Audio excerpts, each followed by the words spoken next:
Welcome back, everyone. It's your time to ed up on the Ed Up Experience podcast, where we make education your business.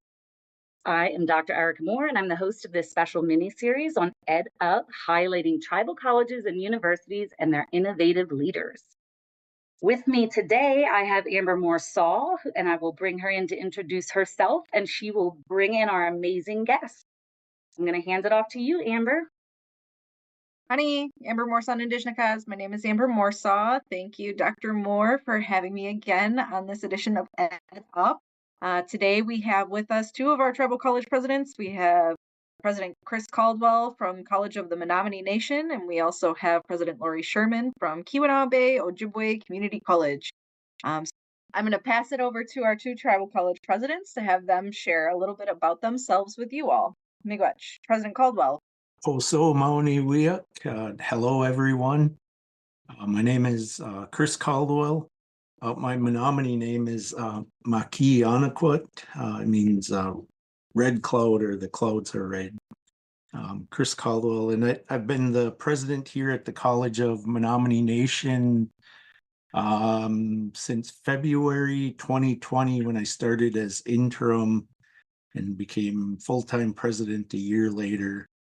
And I'm enrolled in the Menominee tribe, grew up here all my life. Good to be here. Thank you for the space. And President Sherman. Bonjour, Oshawan Magwan Kwe, Indigenous College. My English name is Lori Sherman. My traditional name is Oshawan Magwan Kwe. I was born and raised on a reservation called Ziba, which is part of the Kuna Bay Indian community. I'm also a member of the Kuna Bay Indian community. I have been in this position, it'll be 6 years in June. So I too was born and raised here. I did work for a couple state universities and worked in some natural resources field, but I'm where I belong right now. I'm very happy. Thank you both for introducing yourselves. I'm so glad that you're here with us. I like to always just start off asking the presidents to talk to us about what they're most proud of at their campuses, with their students, with their faculty. So I'm going to start this time with President Sherman. If you wanted to just tell us a little bit about your campus and what you're most proud of. There's a lot of things that I'm very proud of with our campus. I would say our rock stars here, though, are our students. What they've been able to achieve while they're here at KBOCC, whether it be an associate degree or a certificate or just taking some classes, I see them succeeding. I see them employed afterwards, or even opening their own businesses. It's just wonderful to see all that. The opportunities that they've had, the scholarships they've received, the acknowledgments, the awards, and just their perseverance is stunning, and it's incredible. So I'm very, very proud of our students, our faculty. I'm very proud of them as well. They support our students in a holistic way, and they just do so much work with our students, helping them succeed. And I'm very, very proud of our faculty for all that they do for our students. And we couldn't be a tribal college without our staff as well. Our facilities is just as important as our faculty.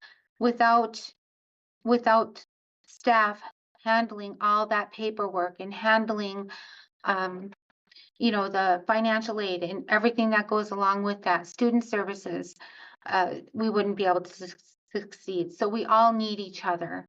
So I'm really happy with our staff that are dedicated to this mission of KBOCC and tribal colleges. It's beautiful. I do. I think that cyclical way of being, the holistic way of being, remembering that it's all of us that are supporting our students. So I'm appreciative that you recognized all of your staff and faculty.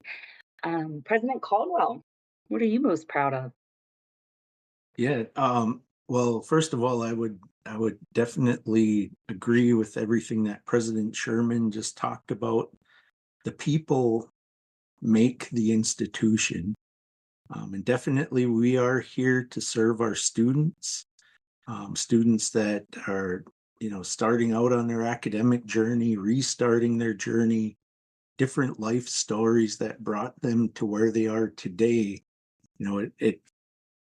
It's all important for their journey. And so for us as a college, faculty and staff, myself, our executive leadership, all of those that are a part of helping to build the institution to support those journeys.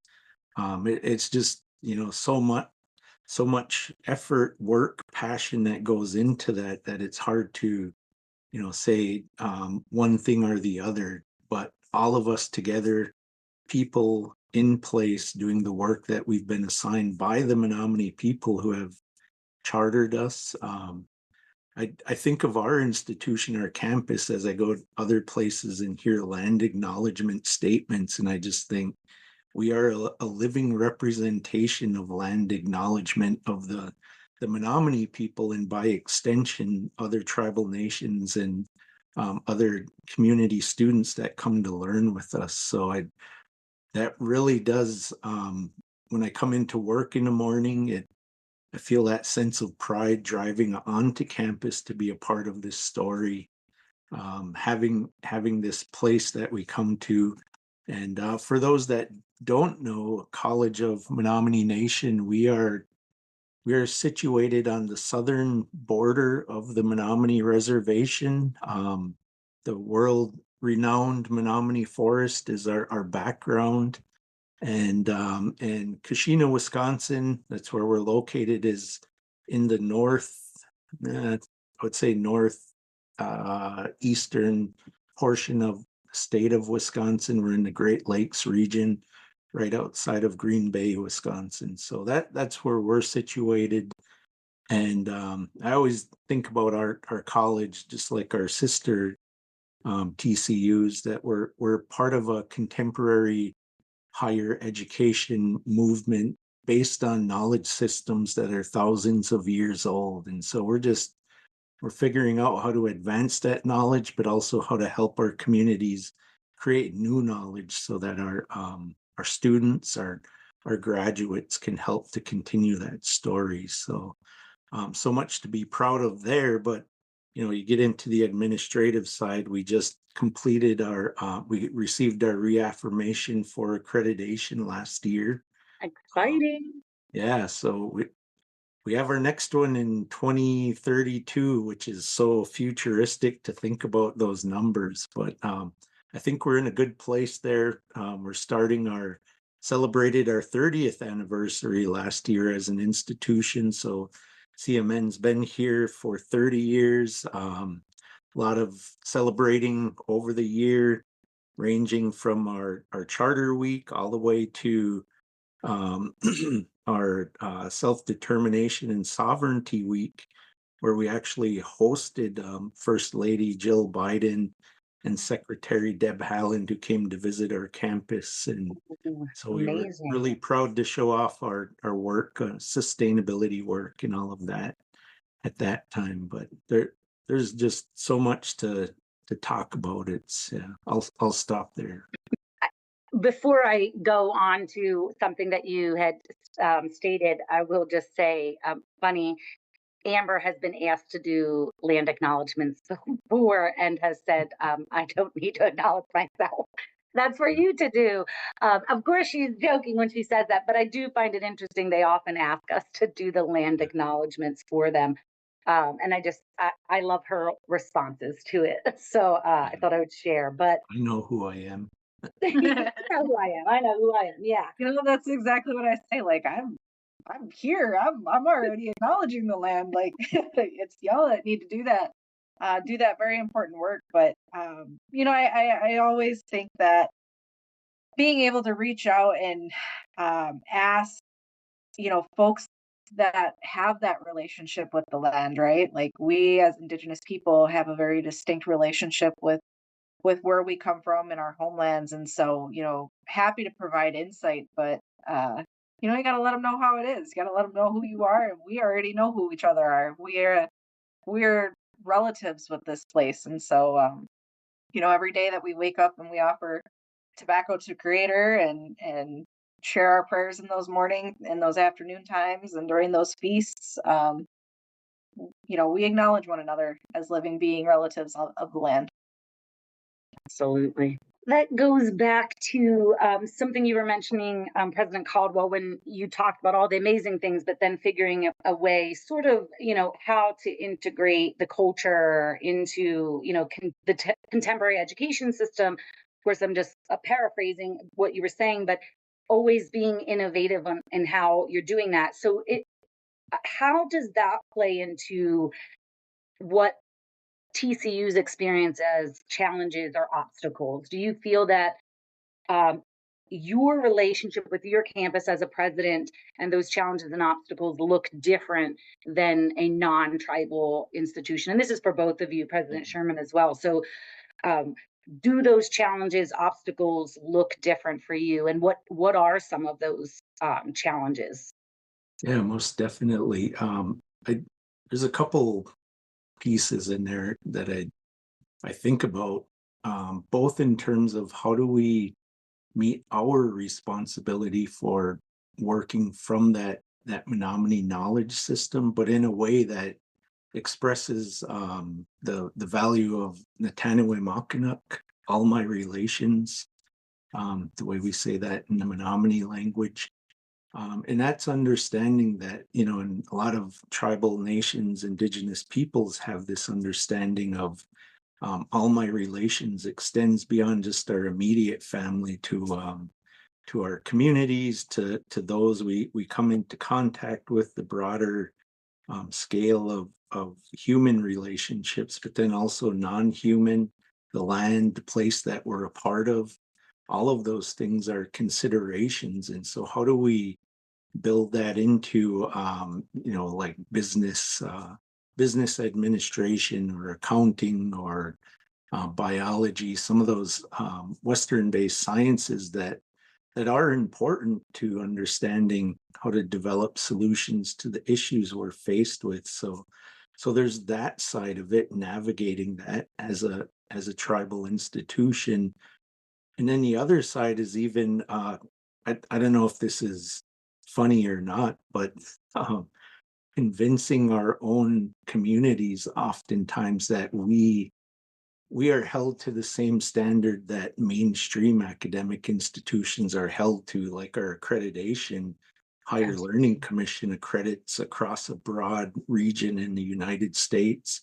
University of Wisconsin-Madison, the premier research institution here in the state, the land grant, we're held to the same standards, but we don't operate from the same financial footing or resource or different support like that. And so, we go about doing our work, and it's almost like Indigenous students in the mainstream institution where you're constantly having to remind people of that history and that difference that we work within. So I think we're in dual areas institutionally as well as individually in our roles. So that's kind of a tough task at times, but for the most part, our communities understand who we are. Maybe not so much the technical side of things, but they understand the impact we're making in our communities. So I find working to share and help people understand in our communities is a lot more fulfilling often than in mainstream society, trying to get them to understand our positioning. So A follow-up to that, and when President Sherman, when you respond, maybe you can take this into consideration as well. Would I agree that there is some sort of education or discussion that has to happen with our own communities, and often there are many gray areas, as you mentioned, that you need to continuously explain. Where do you think that comes from? Where do you think that lies? Is that within the historical context of mistrust? Is it, just change in general? Where do you think that belief comes from the community members, or that need to constantly exploit. Research and how it was used against Indigenous peoples and education. I would just say as a quick response, we're having to rebuild those relationships with research and education in tribal communities at times. Yeah. I would agree with what President Caldwell just said. And, our community engagement and empowerment, our colleges are very deeply rooted in our local communities. And we serve as kind of a hub, for all engagement and empowerment. And I could envision, and this is what we are doing, TCUs as even being stronger catalysts for positive change within our communities. Uh, it could be economic development, promoting health and wellness initiatives, and also providing leadership and training. I do want to talk a little bit too, touch on our cultural preservation and revitalization. TCUs play a crucial role in preserving and revitalizing Native American languages, our traditions, and our cultures. Um, I think we could emphasize strengthening our TCU programs that are focused on our Indigenous languages and our cultural studies and our TEK, traditional ecological knowledge, and ensure that our future generations have those opportunities to learn about and engage with our cultural heritage. Absolutely, I agree with that. I think just in summary, so I think it's really important just for the audience to understand that, right? Because when I had just been a plenary speaker at a recent event, they kept asking, well, how do we recruit your students to come to our campuses? They don't want to leave their homes, or they, don't want to come to our institutions, or they don't trust us, or and I want people to understand that, like, that doesn't, like, we didn't just wake up mistrustful of everyone, right? There was like a history that led us to this space where we're at, and that you as presidents, as President Caldwell pointed out, you're trying to educate your people, but also heal them from most of that trauma, right? So you're healing through education, and with that comes a lot of those valid feelings. So I wanted to make sure that that was explained well to the audience. So thank you for bringing that up. But I'm going to pass off to Amber so she. Oh, are you raising your hand, President Sherman? I would like to talk about the historical trauma. I think all of our tribal communities, we are continuing to grapple with this intergenerational effects of this historical trauma, including the forced assimilation, the displacement, and continued discrimination. And I really think that as a part of this, we need to address the mental health and emotional needs of not only our students and staff that are affected by this trauma, but definitely our faculty as well, because they're working every day with these students that may be dealing with some of this, trauma. So I just think it's very critical to create a supportive and a learning safe environment for all involved in our TCUs.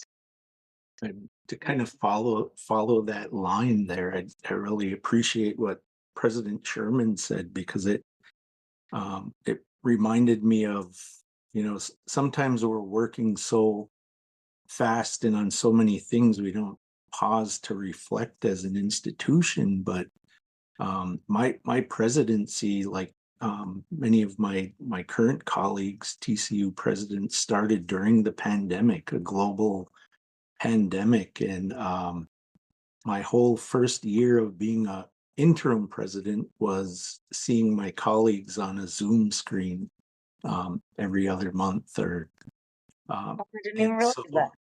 yeah, so that relationality there was a prevention there. But even more locally, I was 3 weeks in as interim, and I was looking out the window on the parking lot to empty an empty parking lot because the closures across the communities, and all of a sudden we were dealing with the passing, people walking on from the pandemic, from COVID, from the increased opioid epidemic in our community.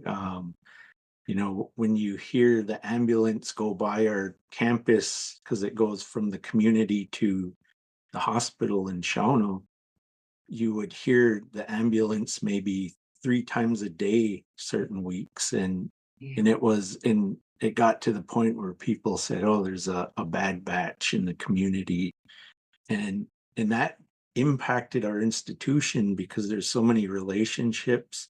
People from the community work here, and so family members were passing, students were passing, faculty, staff, and after a while, it one would hit, and we'd gather around and kind of deal with it, help each other deal with it, and all of a sudden another, and even before you could catch your breath from the first few, they just kept coming in, and that was hard to wrestle. How do I deal with that personally in my own family? But then how do I deal with it here as leading our institution? And but I think out of that, and the historical trauma that's still there to begin with in dealing with the current present day, but I think it really led my folks here to think about that, and how do we support. And from that, we created an Indigenous wellness director position to help us coordinate all of the things we were trying to do in response. And now we're at the point where we're almost finished with the construction of our Indigenous Wellness Center, which is at the center of the Kashina campus.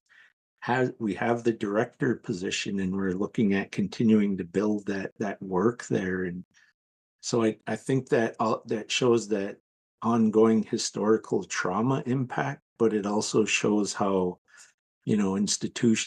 tribal institutions can be adaptive to the issues we face, that resiliency that comes through in so many places. And I see that through our campus here in Kashina, but also we have a Green Bay campus in which it serves mainly the Oneida Nation population.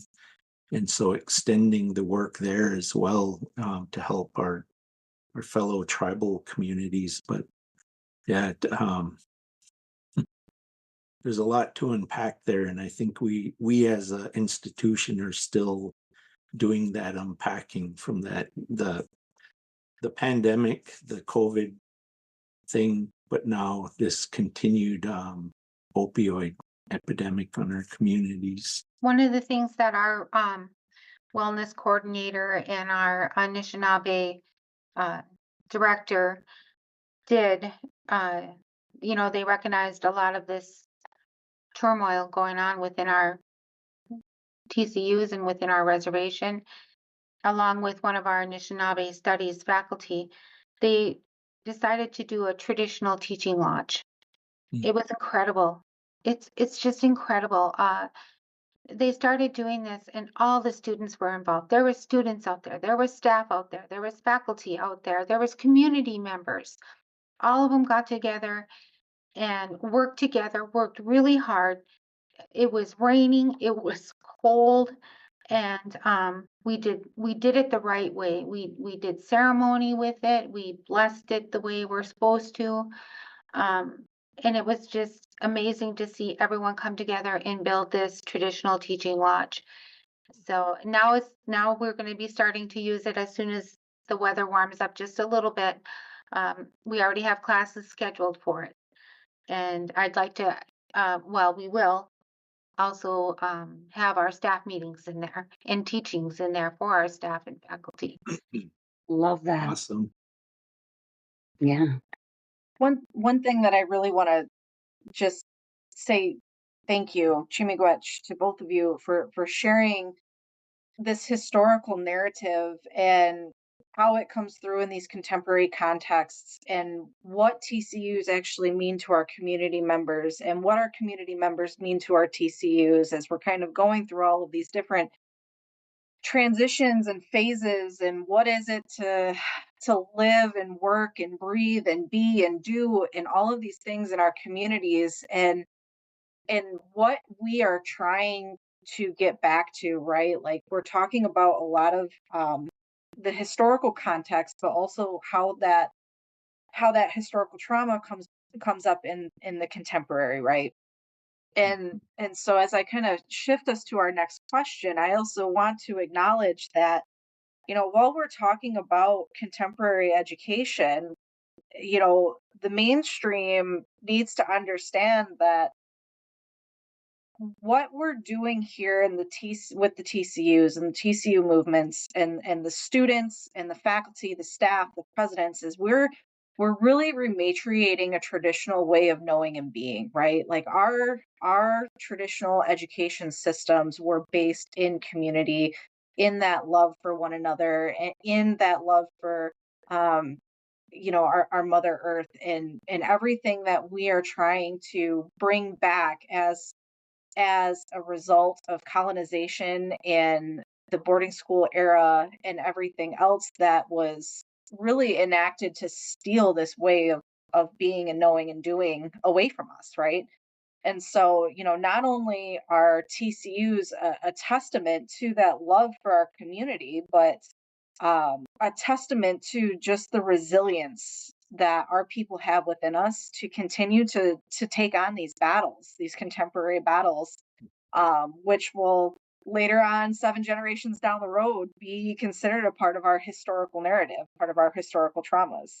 But how our students are really combating against that, and how our communities and our TCUs are really standing at the forefront of this, to be able to move this into, the next circle of what Indian education looks like. And so, my next question is kind of centered in that.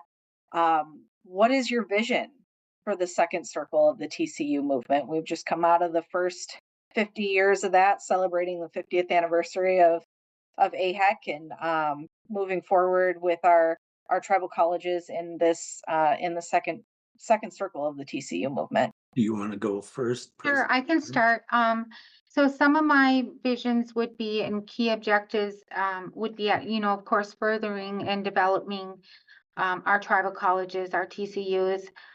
Some of the things that I think that we need to pay attention to are definitely our sustainable growth and expansion.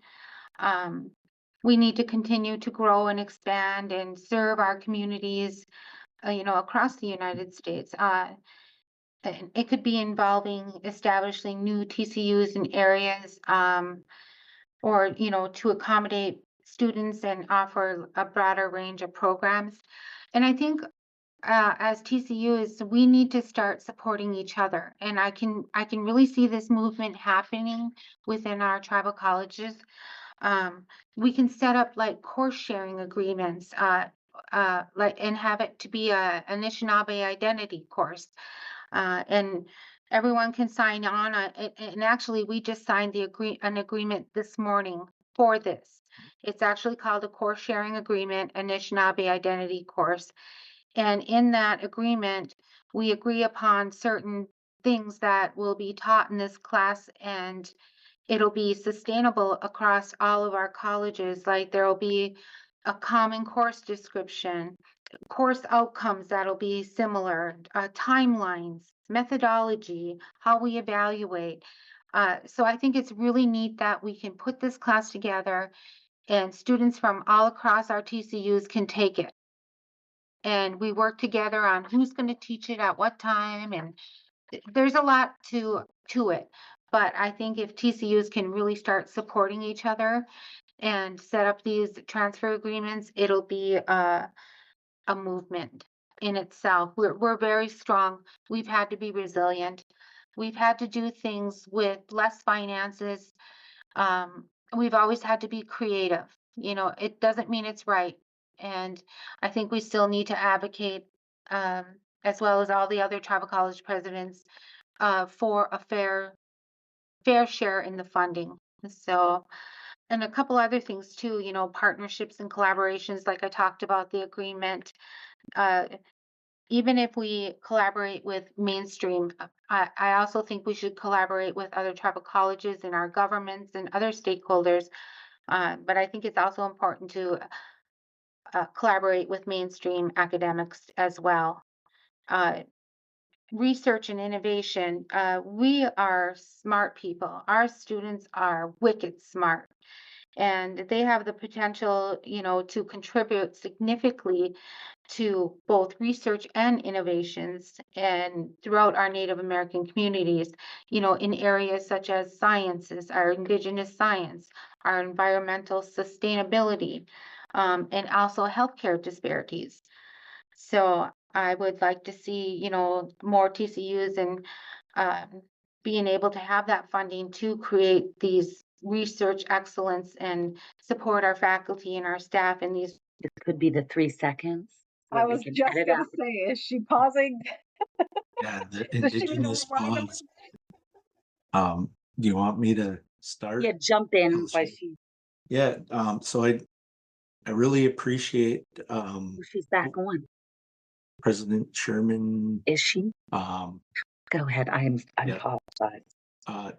So what President Sherman was saying, I really appreciate that because it does speak to some of the work we're starting to talk about, and we've developed a discussion point where we talk about ancestral lands approach. So thinking about the influence of CMN on the Menominee people, and that our charter is not just limited to our present 235,000 acre reservation, but in reality, that charter was to educate Menominee people with no boundaries identified in there. So the way we're starting to read our task is how do we educate our people, first of all, across the ancestral landscape of the Menominee, which is over 10 million acres? How do we impact education across those lands? Because it is a recognition of our responsibility that even though there was treaties, we still have that connection to the land, that responsibility to make sure whoever comes to the land is also educated on the protocols of the land, human and land and non-human relationships. And I think that really is a guiding point for us as we think about not only our next iteration or next 30 years, but then the next 50 of AHEC and all of our sister TCUs. And by extension, then that does create those opportunities for partnerships, because I was mentioning this to a tribal member the other day. It's not like we're gonna make campuses across all 10 million acres, and they said, well, why not? And I was like, oh yeah, well, why not? I know we operate from limited funding, but if you vision like that, I think that is a way that begins to multiply the opportunities to not only share the Menominee story, but for other tribal nations to bring their stories more visibly to the front of the stories that we hear in society today. And as President Sherman was talking about what she envisioned, it made me think also that there were trade routes back in the day. And by doing the work we do, and especially within AHEC, we've been reestablishing trade routes in relation to knowledge sharing. And so how do we share knowledge that helps to build each other up, helps us in our own stories, and continues this support that is needed as we walk these similar pathways because of colonization, but continued impacts, the fractionating impacts that we're seeing to identity and to the landscape. So I think there's a lot there for our second cycle. Is that what we call it for the tribal college? Second circle of the tribal college movement. Yep, sorry. I knew it was a C in there somewhere. I love that. Circle. But I really think there's a lot of opportunity there, and I think it's going to become even more important as you see tribes wrestling with identity. The blood quantum issue, the fractioning that can happen within communities because of it, but then that also spills into intertribal organizations, AHEC, NCAI. I've heard different points come up where there's this ongoing discussion about identity, and I've just experienced in our community several years ago there was a vote about first descendant hunting rights. Menominee tribal members who didn't quite make the enrollment because of blood quantum. They were less than 1/4, and that really divided across families, across the community, and I see that continuing. And we really have to figure out, as TCUs, how do we support those dialogues in our communities, but also more broadly. That's going to be an important part of that second circle. And it really points back to our language and our cultures, languages and cultures as Indigenous peoples.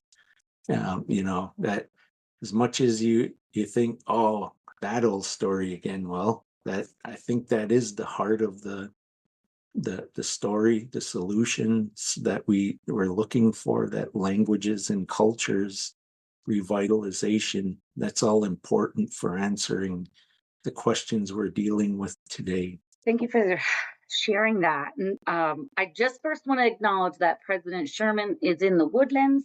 So she got paused or frozen for a moment. So I want to say, if you wanted to wrap anything up, or if you wanted to just go straight into responding to President Caldwell's and adding, you can do whatever makes you feel most comfortable. Where did I end? I mean, I think that we kind of need to talk a little bit about some of the things that, as we move into the second circle of the tribal college movement, connectivity and broadband.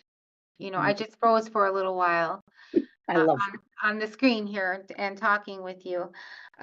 So, there needs to be more funding for connectivity and broadband in this area. There's in all our tribal college, we have been historically underfunded for those types of improvements that are needed.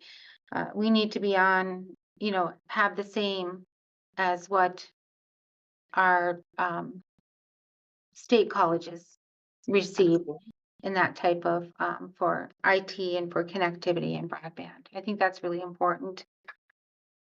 I think you both brought up funding. And so I just want, so often I hear the same narrative, right? Like, oh, so all of our students get college free, or that, tribal colleges get all of this funding. And I think it's really important that, yes, the federal government has designated congressional funding to TCUs. It does not mean that they're always met, those levels, or that those levels consider inflation and all of the sort of gaps in the funding structure.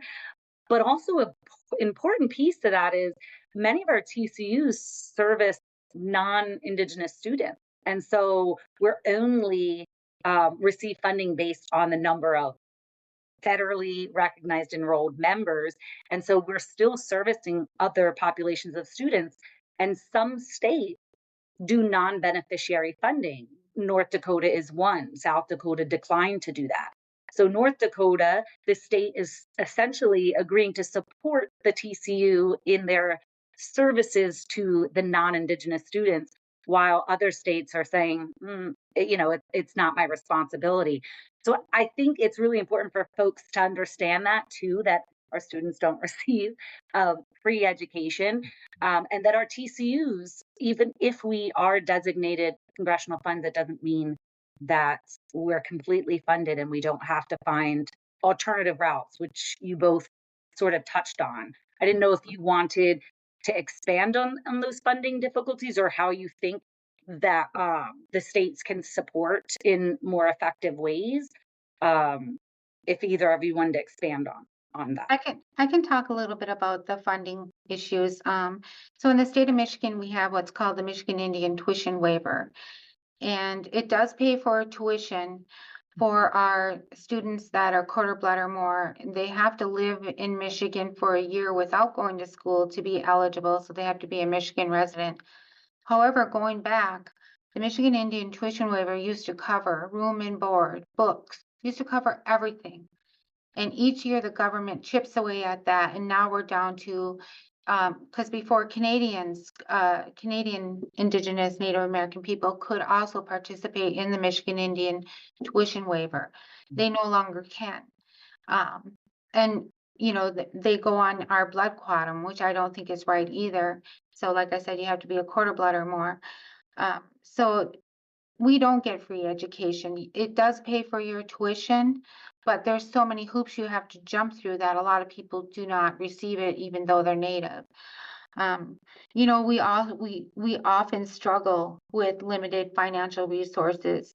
Our funding levels are not the same as our state counterparts. We do service both Native and non-Native students here as well. We do have to rely a lot on federal funding, but it is insufficient to meet our needs, very, very much so. And then sometimes we face challenges in accessing other sources of funding, not only due to our remote locations, but also our limited infrastructure. And, you know, many tribal colleges, we are located in rural or remote areas, and that also can present challenges in our infrastructure development. So even like I was talking about limited access to internet connectivity and other essential services can, you know, delay and hinder our delivery of education and other programs. Absolutely. I think before you go, President Caldwell, because I think you can probably expand on this too, explaining, you talked a lot about identity. So I wanted also for the audience to understand uh, that this is a nation-to-nation agreement, that our identity for our students attending tribal colleges is a political identity. It's not race and ethnicity. For all the reasons that President Sherman discussed dealing with, you have to be a certain blood quantum. Like those things come from those agreements with the tribal nation and the federal government. And so to be a chartered, you know, to be a tribal college, you have to be chartered by a tribe and you have to have majority federally recognized, you know, citizens as your student population.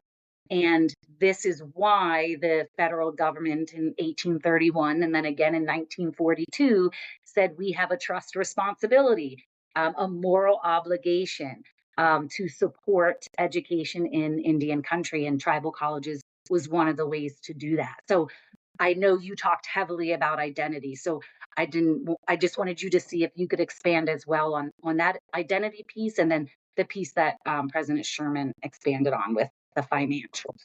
Yeah, no, I'm glad you mentioned that, Dr. Moore, because I mean, this is just scratching the surface of the complexities that tribal colleges operate in, this historical complexities, navigating current complexities because of the story of tribal nations in the United States. And if you're just coming into the discussion, it can be tough to hear the terms or different ways identity is used in these discussions.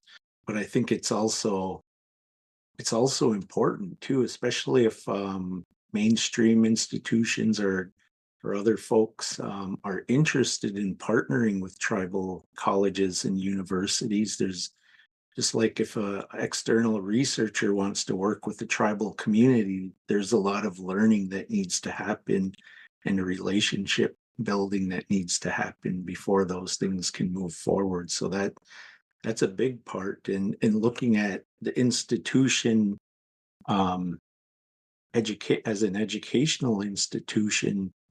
A lot of times partnerships are working with elected officials at the tribal level, the state level, and the federal level is a whole lot of complexity there. And so for funding wise, in Wisconsin, there's the Higher Educational Aids Board. They oversee the administration and disbursement of state funding for higher education. Within that realm, there is money made available to the 2 tribal TCUs in the state, us, CMN, College of Menominee Nation, and LCOOU, Lakota Ojibwe University. The funny thing is, so these monies are available to the TCUs, but it comes from tribal gaming dollars. So it's not like the state's really paying for the non-beneficiary or non-native students that attend. The tribes are still paying for the students Wow. attend our tribal colleges. And so myself and President Swagger have been trying to get some movement in not only increasing the amount that's available per student, but also in expanding opportunities there. We do get funding through the Wisconsin tribal grants as well, but those levels of funding, again, there's inequities there. The HEAB, Higher Educational Aids Board, is made up of leadership from the UW system colleges, the Wisconsin Technical Colleges, Wisconsin Private College System, and other elected representatives. We have one TCU representative on the board, and that member is ex officio. So we've been trying to work with HEAB to also move that forward to get the TCU rep as a voting representative like the others. So there is inequity at that level, but I would say the reason we get money to begin with through a formula from the state is because of the work of our founding president, Dr. Verna Fowler. She was first identified that as an issue that, we weren't getting funding to support non-tribal students that attended. We want them to be here because it's good for connecting our students are from tribal communities with non-tribal, because that's a good way to develop relationships to work together. But we weren't getting the support like the state institutions. And so she put together a proposal and went to the state legislature and advocated, worked with the tribal nations. And so what we do get today is a testament to her work. It's on myself and President Swagger now to take that step. So Wow. Thank you for sharing that. President Sherman, did you want to add anything else before we? Just a little bit on the sovereignty. We are a tribal nation and we are sovereign. We are like a nation within a nation. We have our own laws, our own health care, our own police force, and people that we work with need to be educated on that, what that actually means. And dealing with state-run universities, we can't be an afterthought. I mean, they'll write an NSF proposal, and instead of even trying to build a relationship, they'll call you up and say, "Oh, do you want to be a part of this? We'll do this and this for you." Like, again, telling us what we need and not including us in the beginning or including us in the budget. Our time is just as valuable as our state counterparts' time. So that is something that I think I really advocate for our tribal college to be treated equally in those matters. So we're not an afterthought.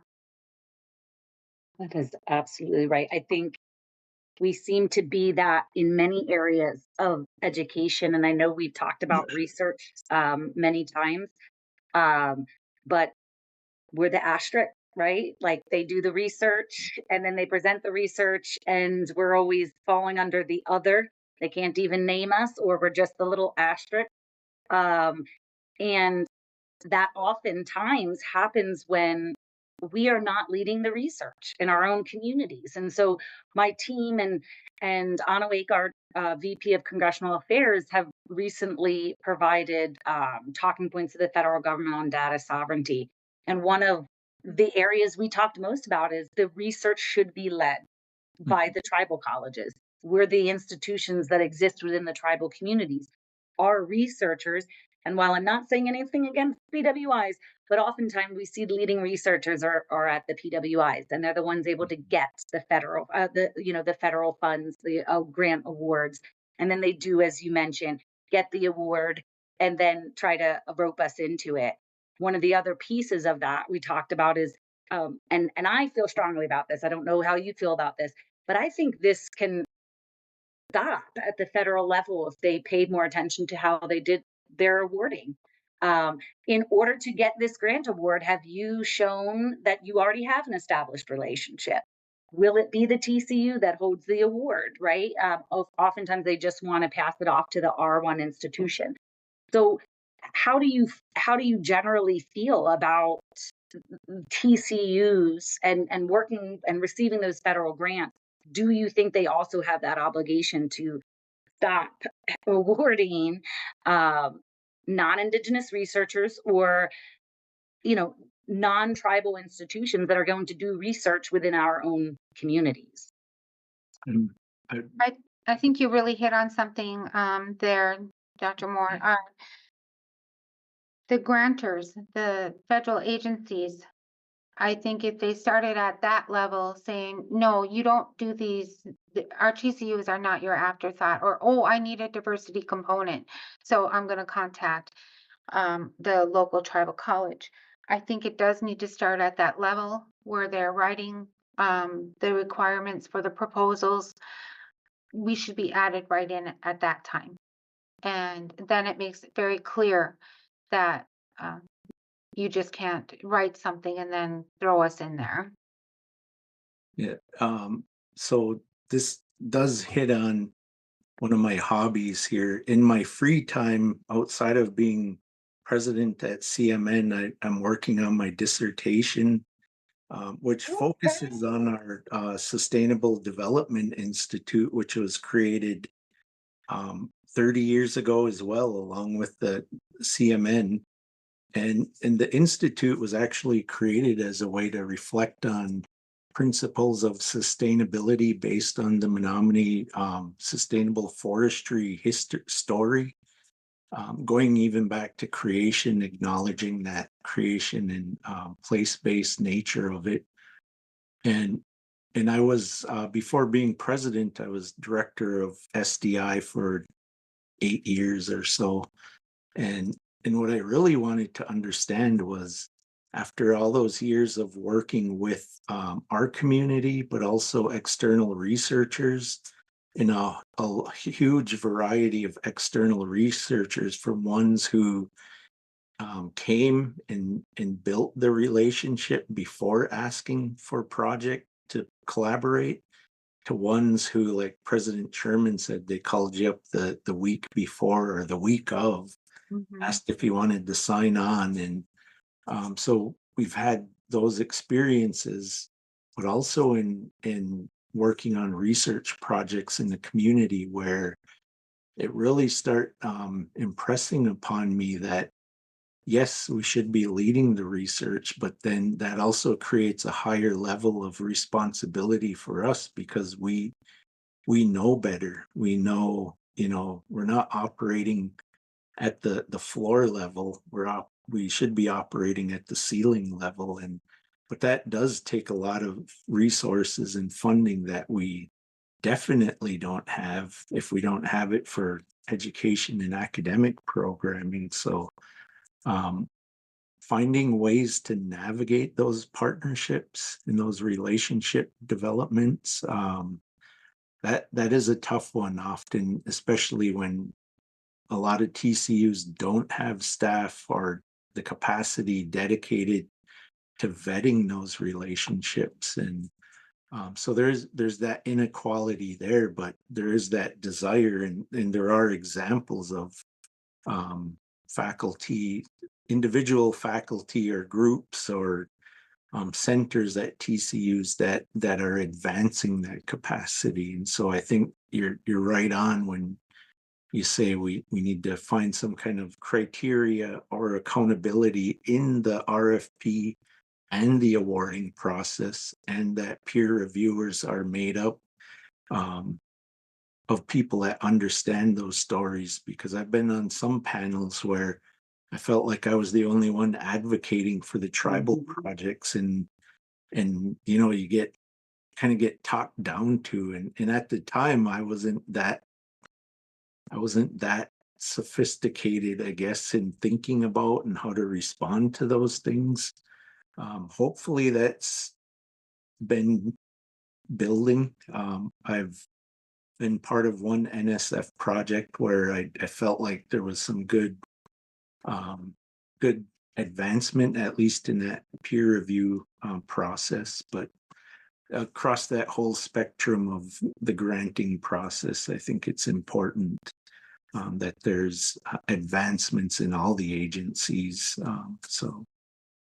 Yeah, I think, on a positive side of that, just because I always like to end on with like when we talk about this really heavy stuff, I do see that AHAC is building up. Obviously, you have all watched as of the past, 2.5 years that I've built up our team, and we did that because as we started this initiative, we realized we become inundated with requests from external researchers wanting to get access to the TCUs, and there was no real like process in place for us to protect you from just being, just hit from all sides asking. And it's been a really unique experience watching who is willing to follow our processes to ensure they're doing ethical research within our communities, and who become disgruntled and annoyed that, we've had people say, well, now my dissertation is going to be delayed. When did that become our problem? Like, I'm not trying to say that in a bad way, but when did 35 TCUs become responsible for every other researcher's um, ability to move forward in their work? And so it is, we are doing that within AHAC, and trying to protect through those practices. We've all joined as members of the institutional review boards. Amber and I have been dinged as the hardest to get through the work, to get it passed through. But I think there's some ways that we are trying to help mitigate some of those concerns. We are starting, and we have already started it, but we have a community of practice of the researchers at the TCUs, and now a community of practice of the institutional research professionals. But just on the vein of that, so we're trying to do all of this to help support you better. But what could AHAC do? Do you think and we're from AHAC, we do, be as truthful and honest as you want, but what more could you expect from AHAC that you feel could support in the next circle of the tribal college movement with the C? I think AHAC is doing a lot already. They're the legislative summits. Let me start over. I think AHAC is doing a lot right now to support our TCUs, especially when it comes to advocating for us in Washington by having the legislative summits. I think AHAC needs to continue and help us to be in those spaces where we haven't been before. If they know if there's an opening somewhere, and advocate for a TCU college president or faculty or whoever, but somebody from that TCU area to be in those roles. I think that would be very helpful. Yeah, I agree that I really think that legislative summit creates access, but it also creates opportunity for our students to be a part of that. And, they're going to be our future leaders. And so having them experience that, and I've been able to take 2 sets of students now after COVID, and each time has been even better than the last, maybe because I get a better understanding, but watching our students just some quiet students surprisingly just like blossom in that environment. And so I think that's a good part of the development, that advocacy, which can also lend to the research part of advocating for the protocols that AHEC's been working on, and is that community of practice, is that the knowledge management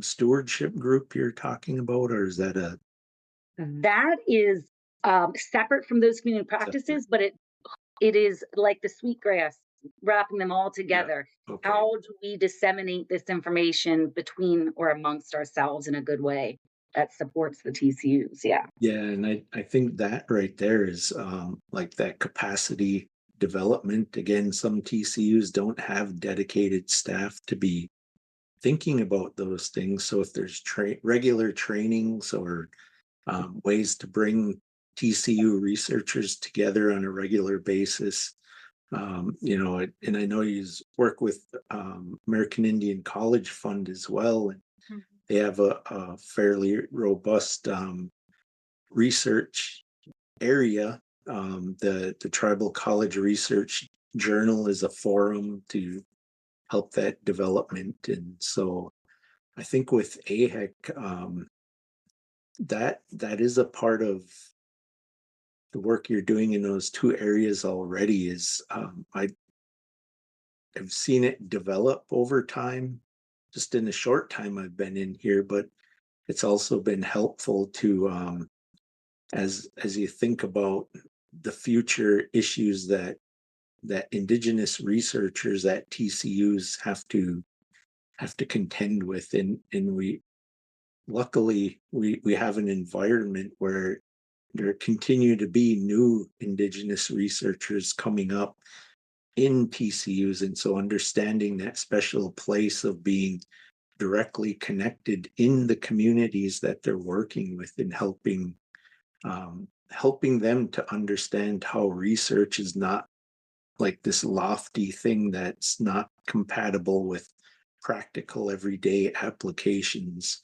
I'm not sure how far AHEC is in that regard, but I think that's an important part too of that practicality along with the theory.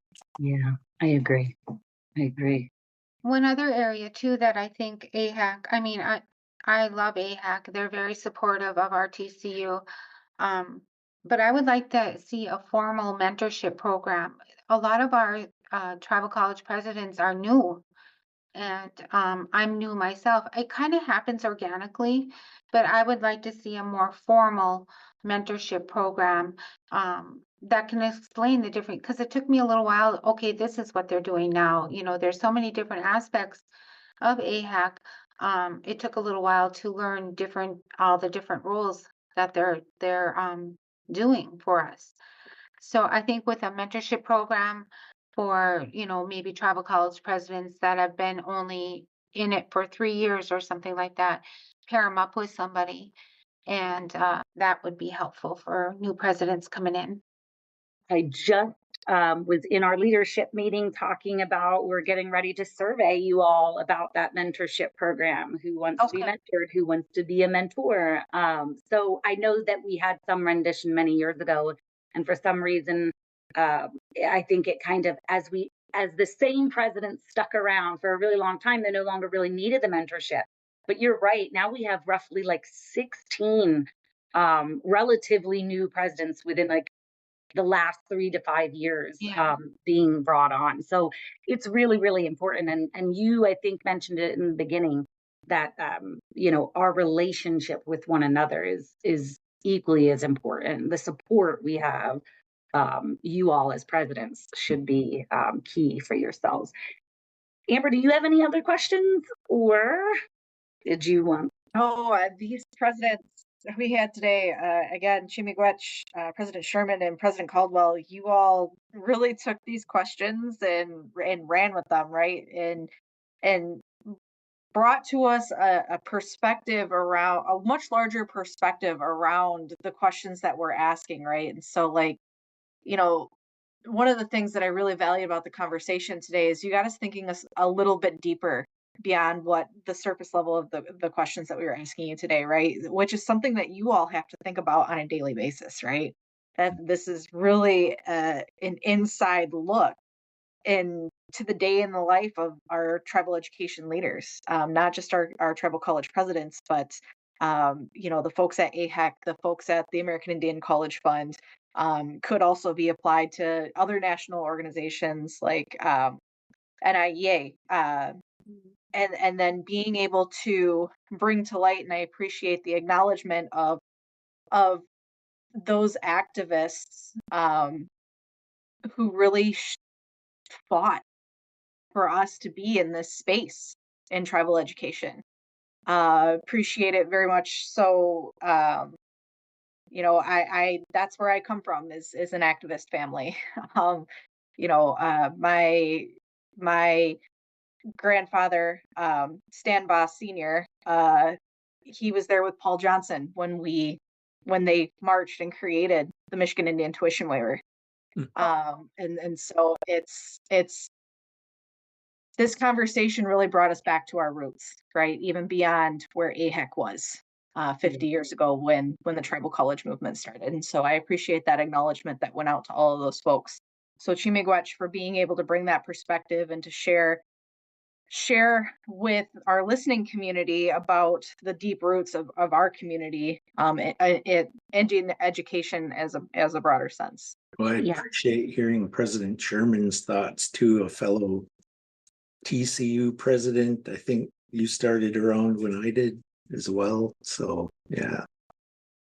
Yes, and I learn from you whenever you speak, and you are a pretty good dancer too. Oh yeah. For our AHAC meeting where we did some dance class. She has videos. Dance. Yeah. Will you fancy dance? He did. Yeah. Okay. Did we get video? I do. Oh, I'd love to see it. I think you two were hilarious that we started off and you were like, these are the questions that I want asked. Like, don't strike, and y'all created your own questions.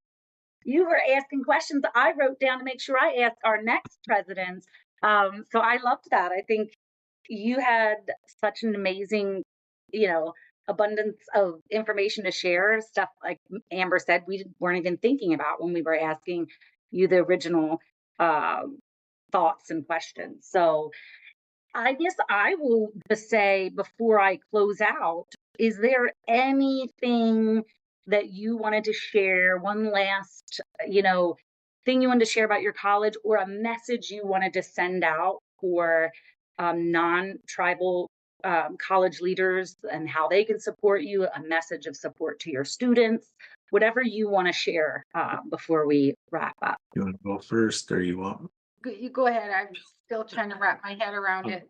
Oh, I appreciate the opportunity.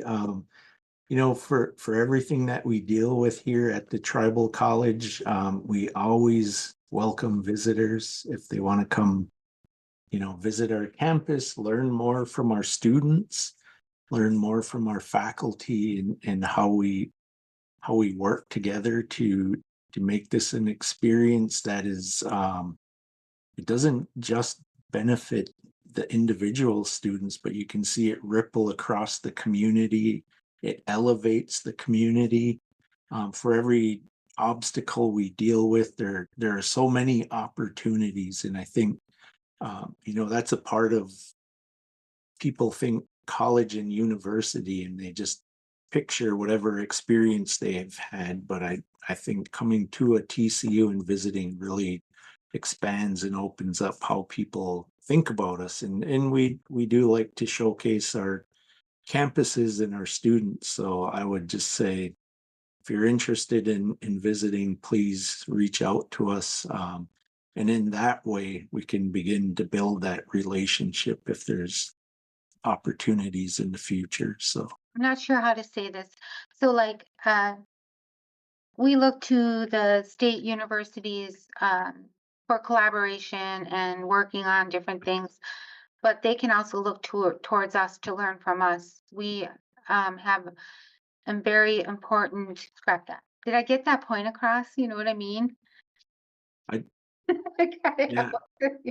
The state universities need to look to tribal colleges to be able to inform their systems, because we're the knowledge holders, especially. That's exactly what I was trying to say. Yeah, we are the knowledge holders, and the state universities can learn a lot from us, as well as other collaborations that we have throughout our TCUs. I just want to say to Miigwech for everything that you do at AHAC. It's been very helpful for me when our students go to those conferences and they come back, or the legislative summit, they are so empowered.